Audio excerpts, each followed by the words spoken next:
আসসালামু আলাইকুম বন্ধুরা, তোমরা কেমন আছো? আজকে আমার ফুচকা খেতে ইচ্ছে করছে আর বাইরে অনেক বৃষ্টি হচ্ছে। এর জন্য আমি রেনকোটটা পরে নিচ্ছি।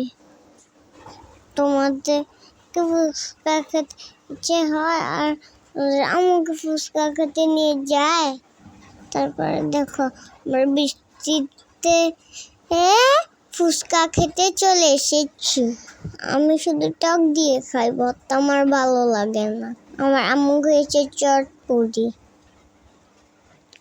তারপর আম্মু আর আমি চলে গেলাম আমার জন্য কেনাকাটা করতে। বাইরে অনেক বৃষ্টি, বাসায় গিয়ে দেখাবো আমি কে নিলাম। তোমরা আমার ভিডিওটা লাইক করে দিও, শেয়ার করে দিও। আল্লাহ তোমাদের ভালো রাখুক, আমার জন্য দোয়া করবা। আর আমার ভিডিওটা বেশি করে শেয়ার করে দিবা, লাইক করে দিবা।